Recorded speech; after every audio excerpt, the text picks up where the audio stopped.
back, America. Senator Roy Blunt is a good friend of mine. He is retiring, and boy, Missouri needs a very competent replacement for him, and they're going to get one in Attorney General Eric Schmitt, who joins me this morning, nominated by the Republicans last month. Good morning, General. Great to have you back on the Hugh Hewitt Show. Good to be with you again, Hugh. How goes the campaign? I just tweeted out the campaign website and not only your personal, but the campaign Twitter account. How goes it? I don't even know the name of the Democrat. I feel like you're in great shape. I don't know who you're running against. Well, I guess that's a good thing. But that's a good thing. Don't say his or her name.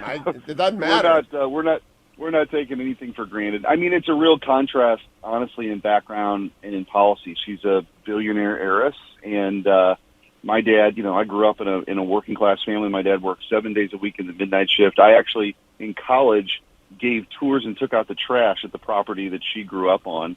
And so, my God, you get to run against Cruella DeVille? That's terrific. Well, she's just completely out of touch. And then she's signed on to all of these crazy, progressive policies that the Biden administration and all this reckless spending, the Green New Deal. I mean, all these things that are making it way more expensive. You pump trillions of dollars into the economy. You declare war on American energy. That's how you get inflation. It's not an act of God. It's not like a hurricane. I mean, there's a formula for it, and the Biden administration's done it, and it's really hurting people who can afford it the least. So we're, on the trail talking about the issues that matter to people, and I think Missourians want somebody who's going to go to Washington and fight on their behalf, and that's what this race is all about. Now, I want to talk about domestic issues, but I have to raise with you the news of the morning. Putin has threatened to use nuclear weapons in Ukraine. Now, that's not happened in my 66 years because I can't remember the Cuban Missile Crisis.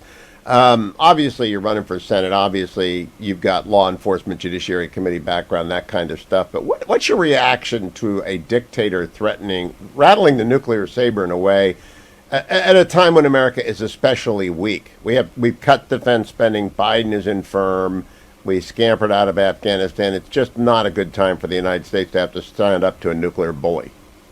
Yeah, obviously, it's very dangerous, in a dangerous dictator. There's no doubt about that. I do think, though, to your point, the world is certainly watching when Biden had the disastrous withdrawal of American forces and billions of dollars worth of equipment lost. I mean, he was just completely incompetent, and we'd be fooling ourselves if people like Putin or China weren't watching that, looking for weakness. I think also the failure to invest in our military is a real problem. And you got China now; they're building islands in South China Sea.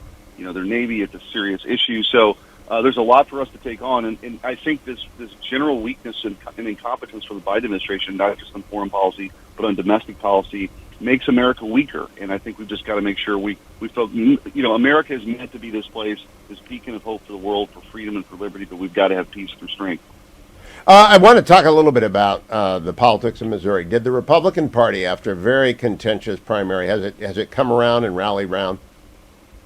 Yeah, absolutely. No, it's interesting. It was a 21-person primary, wow. The most expensive ever, so it was wild. But we ended up winning by 24 points, which was, more votes than the next three folks combined. And so there was it was a big win. It was a great night.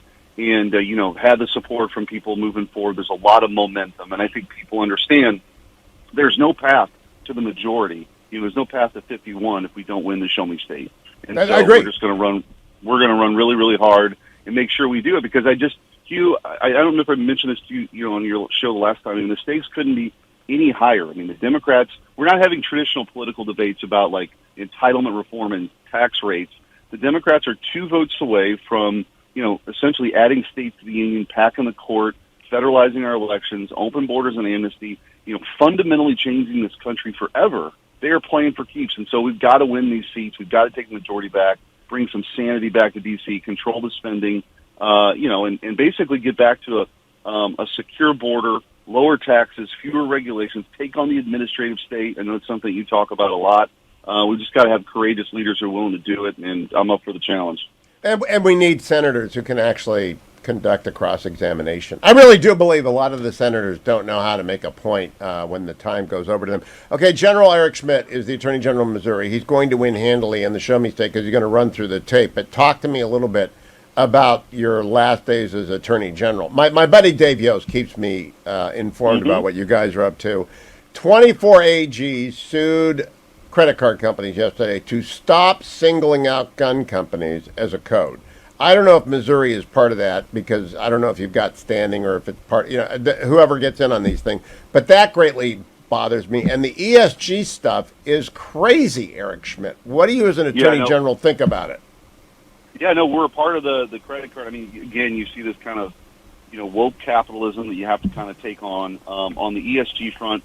It's scary stuff. It started with pensions. It's getting now to credit-worthy businesses where somebody's going to impose their kind of virtue signaling on that front. And we've got the big lawsuit against big tech in the Biden administration. Essentially, we sued the Biden administration for colluding and coordinating with big tech, outsourcing their censorship. We've gotten documents where, high-ranking people at Facebook are texting the Surgeon General of the United States saying, hey, we did what you said. What more can we do? They're having censorship meetings. A federal judge just a couple weeks ago said we get to see the emails of senior White House officials now. There's no executive privilege. And so it's the first time we've got to peek under the hood of this vast censorship enterprise that exists. And it's really not, it's terrible for the Republic. And I think we need people who are willing to stand up and push back. Yesterday at the Clinton Global Initiative, Bill Clinton said that anyone who opposed ESG is a climate denier. That's simply false. Larry Fink of BlackRock said this, cut number 11 for Attorney General Schmitt.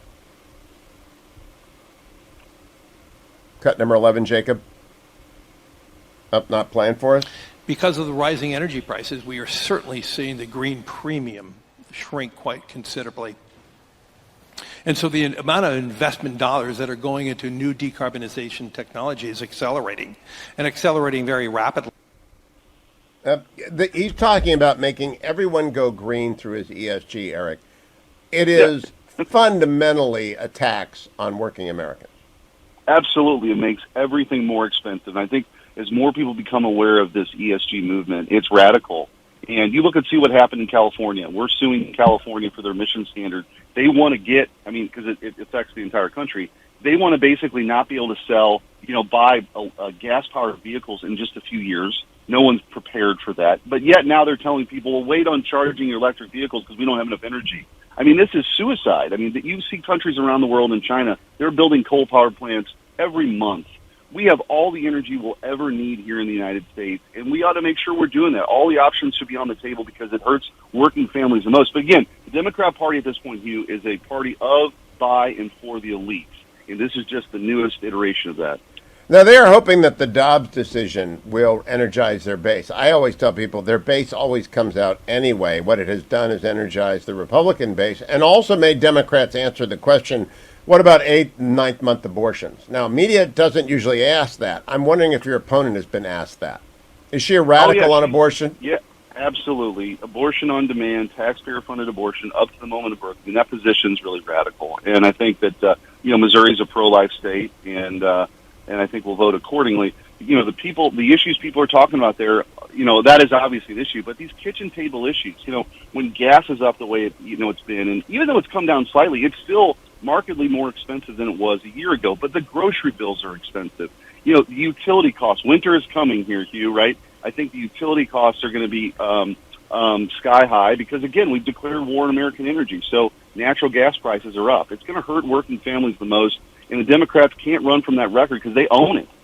There are 5 issues that I always talk to people. The Democrats want to talk about abortion and Donald Trump. Republicans want to talk about inflation, crime, the border, education, and China.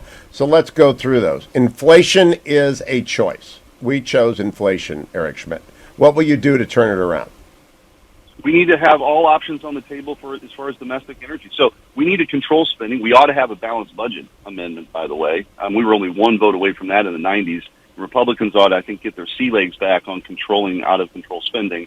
And so that's one piece. But also, when you choke supply, this is what happens. And so let's open it up. Let's be energy dominant again. Let's export energy to our friends and allies across the world. That's what we ought to be doing. That will bring prices down because it's not just the price at the pump. It's everything in the transportation system that gets more expensive, and we're seeing that. When my friend Tim Garrison was the U.S. Attorney in Missouri, he told me about various initiatives that Missouri was undertaking. I know from him that you're a law and order guy. Has crime spiked in Missouri the way it has in, say, Chicago and Philadelphia, and we just don't know about it? Yeah, you've seen it in St. Louis and Kansas City. You've got Soros-funded prosecutors. And now, the dangerous thing here is you've got police officers who are, retiring early. They're not respected by, the mayor of St. Louis and Kansas City, by the prosecutors in St. Louis and Kansas City. And so it's a real challenge. Now, one of the things we did with Tim Garrison and then the U.S. Attorney under the Trump administration, Jeff Jensen, in the St. Louis area, we started the Safer Streets Initiative, where we have lawyers from our office embedded in those offices to prosecute violent crime like carjackings. Very effective. And so I think it's, we need to be the party of safety. And I don't care who you are, what zip code you live in. People want to be safe. They deserve it. But, these radical policies by these Democrats have really hurt them in the cities and hurting their constituents. Now, Republicans say every state is a border state, meaning that the border issue matters everywhere. Missouri's in the heart of the country. Does it matter to Missouri? Absolutely. I've been saying that for a while because, the fentanyl that's coming across, the human trafficking that's coming across, the crime that's coming across, doesn't just stop in El Paso. It doesn't just stop in McAllen, Texas. It ends up in Farmington, Missouri, in St. Louis, and in Kirksville. I mean, it's a real problem, and that's why, I've been out in front. We were the first state to file on the Remain in Mexico policy. We took that to court and won. We were the first state to file on Title 42, keeping that in place. That accounts for about 50% of all the expulsions right now. So, Hugh, if you think it's bad, just double it. And that's what that lawsuit was all about. So it's affecting every state in the country. And the Democrats want to ignore it, of course, until, Martha's Vineyard finds out what it's like to have people there illegally. And, they can have all the signs they want about kindness is everything, but I think they showed their true colors in hypocrisy last week. Last question has to do with education. Tim Scott, your future colleague in the United States Senate, says the GOP has to be the party of parents. Do you agree with that, Eric Schmitt? I do. And one of the things in Missouri, we stood up for parents. I sued 47 school districts in Missouri that were forcing the masking of 5-year-olds. The parents right now, the moms, are our biggest volunteer force in this campaign because they were so glad somebody stood up for them. And we were also issued subpoenas to school districts that were hiding documents about critical race theory, divisive policy. We've uncovered things like the gender unicorn and the oppression matrix, kids being forced to participate in privileged walks. I mean, this isn't just in New York and California. It's everywhere. And again, you have to have the courage to fight back on behalf of parents and for kids. That's my record, and we certainly need to do that in the Senate. Eric Schmitt, great to talk to you. Attorney General Eric Schmitt of Missouri, soon to be Senator Eric Schmitt of Missouri, coming to Washington, D.C. soon. I hope to see you here soon. Keep coming back, Eric, before the election. Congratulations on your primary win. Thanks, Hugh.